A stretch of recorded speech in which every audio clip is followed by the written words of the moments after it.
Hi everyone, welcome back to a online solution. कैसे हो मेरे प्यारे लवली स्टूडेंट। तो आज ये वीडियो इतना ज्यादा खास होने वाली कि मतलब मैं बता नहीं सकता हूँ कसम से। इस वीडियो को अगर आप देखोगे ना तो मैं तो बोलता हूँ यार तुम दीवाना हो जाओगे या कोई दीवानी हो जाएगी। कसम से होता है, मेरा नहीं, इस वीडियो का और ये चैनल का दीवाना हो जाओगे। देखो इस वीडियो में आपको ना गौधुली हिंदी और संस्कृत का क्वेश्चन लाया हूँ। इसमें ऑब्जेक्टिव भी है और सब्जेक्टिव भी है। इसके बाद ऑब्जेक्टिव को इतना मस्त तरीके से आपको समझाया गया, बताया गया है कि आप ना लगेगा कमेंट करना लास्ट में, खुद बताओगे कि कैसे लगे वीडियो। चलिए शुरू करते हैं, लेकिन वीडियो पूरी देखिएगा, बड़ा मजा आने वाला है। और आपको just like as a test के रूप में यहाँ पे देखा जा रहा है, तो आपको एज ए टेस्ट के रूप में यहाँ पे समझना है और इसको टेस्ट के रूप में देखना है, क्योंकि टेस्ट के जैसा ही मैंने यहाँ पे सवाल लाया है। तो शुरू करें। अगर आपको वीडियो अच्छी लगेगी तो लाइक करना, सब्सक्राइब कर दीजिएगा। वीडियो आपको बार बार मैसेज आते रहेगा, टाइम पे क्लास कर लीजिएगा, ठीक है ना। देखिए सबसे पहले हम लोग पढ़ेंगे हिंदी का सवाल। हिंदी का सवाल यहाँ पे दिया हुआ है। हिंदी का सवाल आपको दिख रहा होगा और यहाँ पे जो है ये गौधुली हिंदी। एक मिनट में देख लेता हूँ, सही दिख रहा है आपको? भाई साहब सही से नहीं दिख रहा ना, एक मिनट। ये सवाल दिख रहा है। सवाल यहाँ पे है कि श्रम विभाजन और जाति प्रथा के लेखक कौन है। ये बिल्कुल आपको पता है कि श्रम विभाजन और जाति प्रथा जो पहला चैप्टर है उसके लेखक है बाबा साहेब भीमराव अम्बेडकर। अब यहाँ पे जो सेक्शन जो बना हुआ है, यहाँ पे जो कॉलम, यहाँ पे जो बॉक्स बना हुआ है, ये बॉक्स आपके लिए एकदम बहुत ही लाजवाब साबित होने वाला है जी। देखिए अब सवाल का जवाब मैं तो खुद लिख दूंगा यहाँ पे, लेकिन आप अपने मन से सोचिए इसका सवाल कि आपको याद है या नहीं। ये आप कमेंट कीजिए फटाफट। और जो लाइव के बाद देख रहे हो ना उसके लिए एज ए होमवर्क है, वो नीचे कमेंट करेंगे। भारत में जाति प्रथा का मुख्य कारण क्या है? बेरोजगारी। कौन है? बेरोजगारी। मैं लिख रहा हूं खुद से, देखो बेरोजगारी। दूसरा है भारतीय संविधान के निर्माता कौन है? बाबा साहेब भीमराव अंबेडकर, है ना जी, अंबेडकर। ओके। उसके बाद फिर लेखक किस प्रथा को आर्थिक रूप से खतरनाक मानता है? किस प्रथा को? तो जाति प्रथा को। किस प्रथा को? जाति प्रथा को। कलम कुछ मोटा लग रहा ना, इसको थोड़ा पत्ता पतला करते हैं तब कुछ मजा आएगा। जाति प्रथा को मानता है क्या खतरनाक। एक मिनट आप लोग आंसर दें और इसको मैं फिर से यहाँ पे लिख देता हूँ मिटा के, बेरोजगारी वाला। एक मिनट। चलिए तो यहाँ पे क्या दिख रहा, आपको पता चल गया कि लेखक किस प्रथा को आर्थिक रूप से खतरनाक मानती है। खतरनाक किसको मानता है? आर्थिक रूप से खतरनाक किसको मानता है जी? तो जाति प्रथा को मानता है, क्योंकि जाति प्रथा ना बहुत ज्यादा नुकसान करता है भाई। कि जाति प्रथा, जात पात होता है, बहुत ज्यादा नुकसान करता है। तो क्या जगह? जाति प्रथा। और ये क्या था? अम्बेडकर था ना, अम्बेडकर। और ये क्या था जी? ये बेरोजगारी था, बेरोजगारी। ओके। अब देखिए तीसरा, श्रम विभाजन का विद्या क्या है? मतलब ये किसकी विद्या है? इसकी विद्या क्या है? तो इसकी विद्या क्या है? ये है निबंध। क्या है जी? ये है एक निबंध है। ओके। फिर अंबेडकर का जन्म कब हुआ? तो 14 अप्रैल, है ना, 14 अप्रैल ना, 14 अप्रैल 1891। तो ये आपके लिए काफी, अगर याद होगा आपको तो खैर आपकी तैयारी बहुत अच्छी चल रही है। दूसरा सवाल पढ़ते हैं। संस्कृत भाषा और यूरोपियन भाषा का तुलनात्मक व्याख्यान किसने किया? संस्कृत भाषा और यूरोपियन भाषा का तुलनात्मक व्याख्यान किसने किया था? मैक्स मूलर ने किया था। अब आइए जानते हैं थोड़ा सा इसके बारे में कि भारत से हमने क्या सीखा कि लेखक कौन है भाई? कौन है लेखक बताए आप लोग? Max Muller. कौन है? मैक्स मूलर जो है इसका लेखक है। आगे सवाल है कि सवाल क्या बोलता है? मैक्स मूलर को वेदांतियों का वेदांति किसने कहा? वेदांतियों का वेदांति किसने कहा मैक्स मूलर को? तो दयानंद स्वामी, दयानंद क्या नाम है यार, स्वामी विवेकानंद। कौन है? स्वामी विवेकानंद। शॉर्ट लिखते हैं, स्वामी विवेकानंद। स्वामी विवेकानंद ने कहा था, ठीक है ना। मेघदूत का जर्मन में अनुवाद किसने किया था? मैक्स मूलर ने। किसने किया था? मैक्स मूलर ने जर्मन में अनुवाद किया था। मैक्स मूलर का जन्म कब हुआ? ये बड़ा अच्छा सवाल है, ठीक है ना। तो देखो जन्म वाला भी सवाल पूछ लेता भाई कि मैक्स मूलर का जन्म कब हुआ था। याद कीजिएगा 6 दिसंबर 1823 को। कब हुआ था? 6 दिसंबर 1823 को। फिर हरकस कौन थे? बहुत अच्छा सवाल ये पूछा गया था। हरकस कौन थे? वनस्पति वैज्ञानिक। कौन थे जी? वनस्पति वैज्ञानिक। कौन थे? हरकस कौन थे? वनस्पति वैज्ञानिक थे। ओके, समझ में आया? तो आई थिंक आपने भी इसका आंसर सही दिया होगा। आगे बढ़ते हैं। सेन साहब की कितनी लड़कियां थी? बिल्कुल आप जानते हैं, बहुत अच्छी तरीके से जानते हैं कि सेन साहब की जो है 5 लड़कियां थी। 5 सुशील लड़कियां थी। एक इनका बेटा था, है ना। एक कौन था? एक बेटा था जिसका नाम क्या था? खोखा। सिंगल बेटा था, इकलौता बेटा था। चलिए बढ़ते हैं। मैं तो खोखा को इंजीनियर बनाने जा रहा हूँ, किसने कहा था? ये कहा था सेन साहब ने। किसने कहा था जी? सेन साहब ने कहा था कि मैं तो अपने बेटे को इंजीनियर बनाने के लिए जा रहा हूँ। ओके, ये सेन साहब ने बोला था जी। चलिए आगे देखिए सर क्या बोलता है कि सेन साहब के सेन साहब के नई मोटर कार कितने की थी? तो आपको पता है 7,500 है ना जी, 7,500 की थी। ओके, कमेंट करें सभी लोग जल्दी से फटाफट। गिरधर लाल कौन था? तो मदन के पिता। कौन था जी? मदन के पिता थे। गिरधर लाल कौन थे? मदन के पिता थे। सवाल बोलता है वेदांतियों का वेदांतिक विष के दांत कैसी कहानी है? विष के दांत जो कहानी है ये कैसी कहानी है? ये जो कहानी है ये एक मनोवैज्ञानिक, कौन है?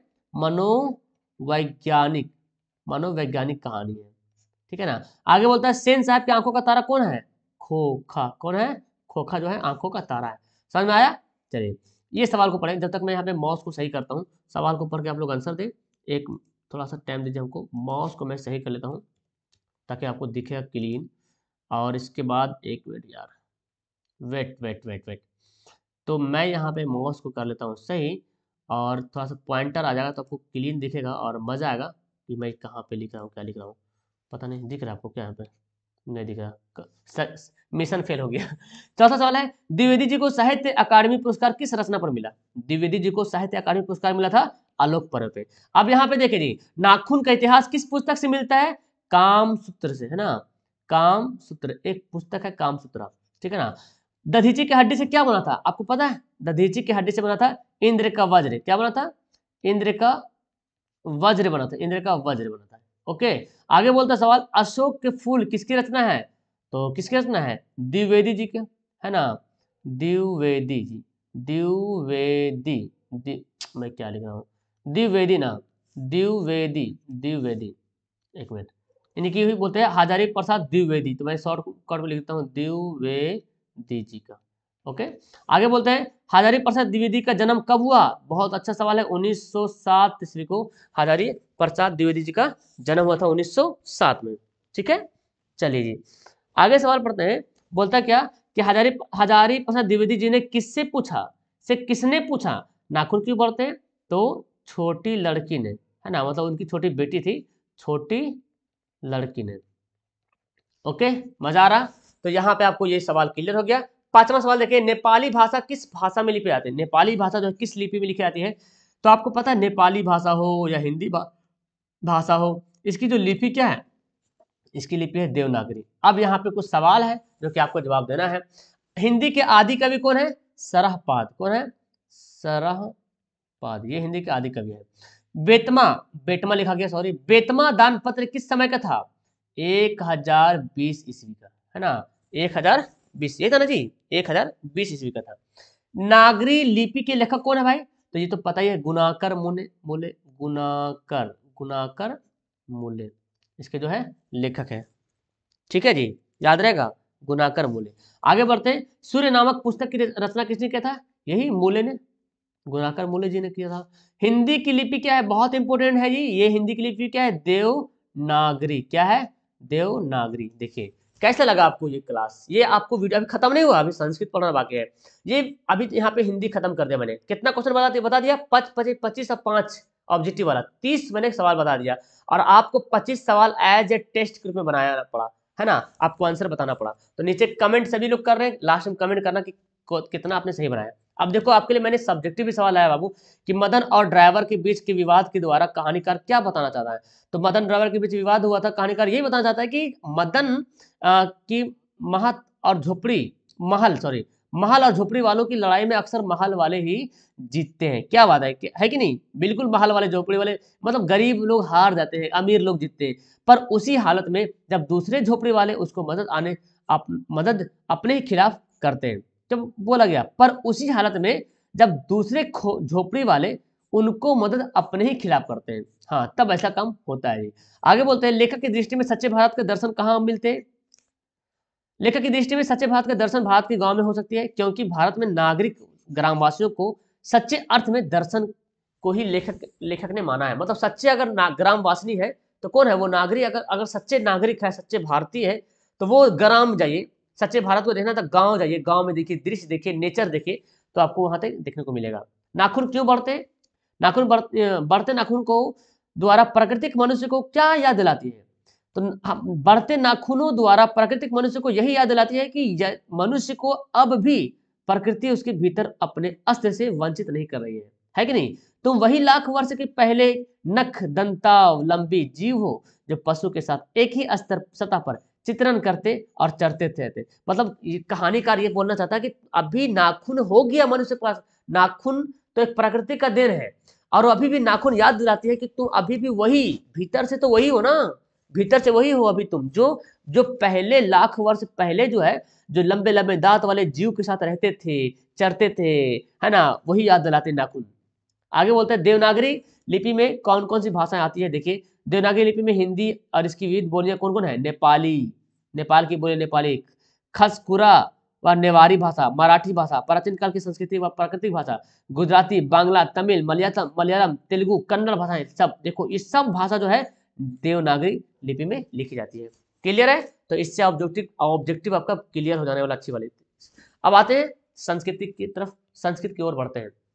देखिए मंगलम पाठ में कितने मंत्र है भाई? आपको पता है मंगलम पाठ में 5 मंत्र है। सॉरी ऑप्शन नंबर डी शायद यहाँ पे मिस हो गया कहीं से, 5 मंत्र है।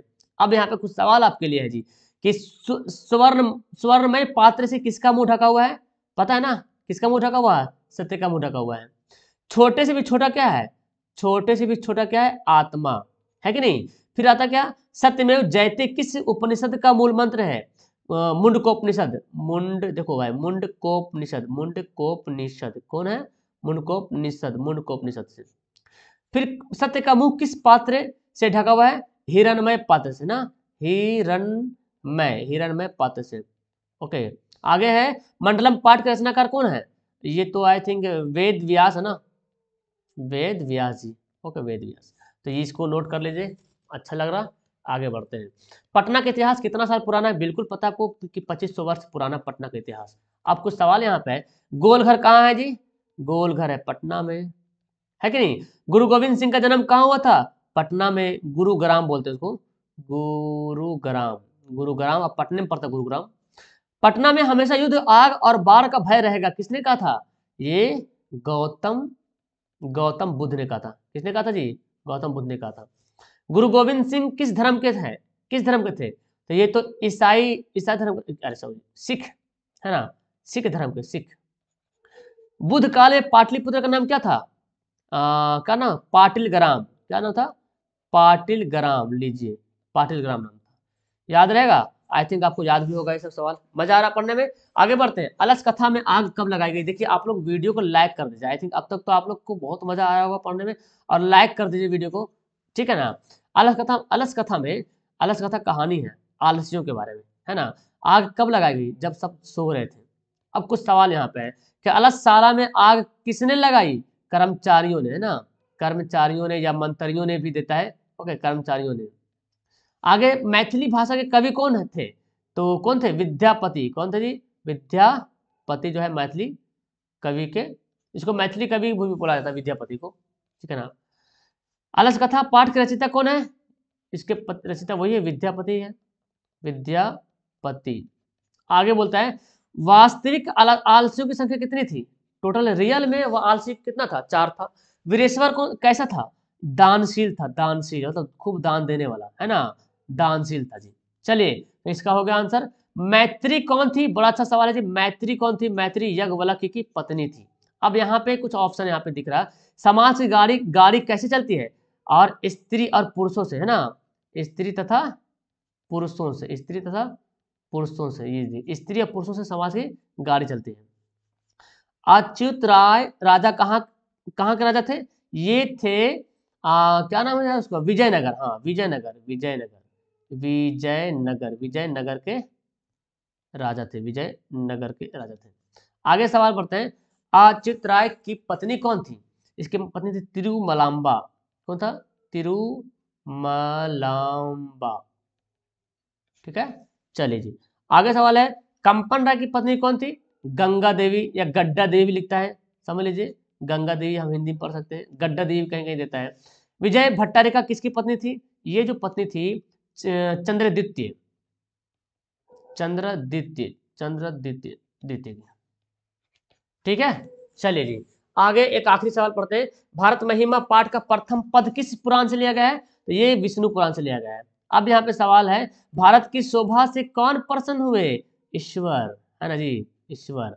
भारत महिमा पाठ के रचनाकार कौन है? भारत महिमा पाठ के रचनाकार कौन है? ये तो है महर्षि वेद व्यास, है ना, महर्षि वेद व्यास। किस देश में देवता 12 जन्म लेते हैं?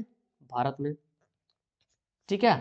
पुराण ग्रंथ के रचनाकार कौन है? पुराण, इसके भी वेद व्यास है। कौन है? वेद व्यास। किसका गीत देवता भी गाते हैं? किसका गाते हैं? भारतवर्ष का देवता भी गाते हैं। क्लियर है? चलिए, तो अब यहाँ पे कुछ सवाल यहाँ पे जिसमें ऑप्शन नहीं दिया हुआ। बोला गया पाटलिपुत्र की विशेषताओं का वर्णन कीजिए। तो पाटलिपुत्र ने प्राचीन काल से अब तक अपने महत्व को धारण कर लिया है। प्राचीन काल में यह सरस्वती का मुख्य केंद्र माना जाता शुरू में। वर्तमान समय में यह बिहार की राजधानी है। यहाँ के उत्कृष्ट संग्रहालय, यहाँ पर बहुत अच्छा तरीके से संग्रहालय है, मतलब म्यूजियम है, उच्च न्यायालय मतलब हाईकोर्ट है, जैविक उद्यान है, तारामंडल है, गोलघर है, महावीर मंदिर है। ये सब देखने वाली चीज है, दर्शनीय है।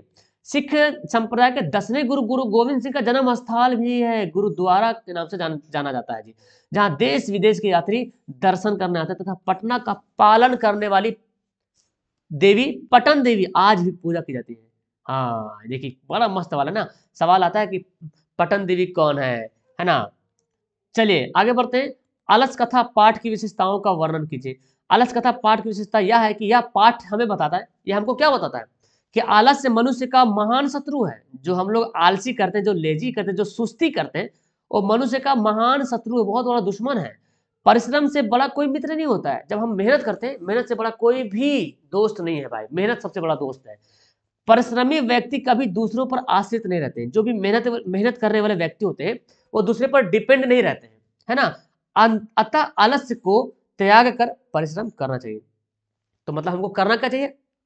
हमको ना आलस्य नहीं करना चाहिए, मतलब हमको सुस्ती नहीं करना चाहिए। विजयांका की विशेषता का वर्णन कीजिए। या तो सवाल आएगा विजयांका को सर शुक्ला सरस्वती क्यों कहा जाता है? दोनों का आंसर एक ही होगा। विजयांका शर्मा श्याम स्वर्ण की थी, किंतु उनकी कृतियां ज्योतिर्मय थी। नील कमल की पंखुड़ियों की तरह विजयांका अपनी रचना में अद्भुत लेखन कला की आभा बिखेरती है। एक असाधारण लेखिका की प्रकाष्ठता से प्रभावित होकर दंडी ने उन्हें सर शुक्ला सरस्वती कहा। तो सवाल बनता है कि विजयांका को सर शुक्ला सरस्वती किसने कहा? दंडी ने कहा, है ना। ऑब्जेक्टिव में काम आ रहा है, इसलिए मैं बोलता हूँ भाई सब सब्जेक्टिव पे ध्यान देते हो तो ऑब्जेक्टिव तो खैर चटनी हो जाएगा तुम्हारे लिए। संस्कार कितने प्रकार के होते हैं और कौन कौन से होते हैं? देखिए इसका याद करने का तरीका तो मैंने अलग से तरीका याद रखा, लेकिन आपको बता नहीं सकते वो ऐसा तरीका है, लेकिन खैर आप याद कर लीजिए। संस्कार 16 होते हैं। इन 16 संस्कारों के 5 प्रकार है।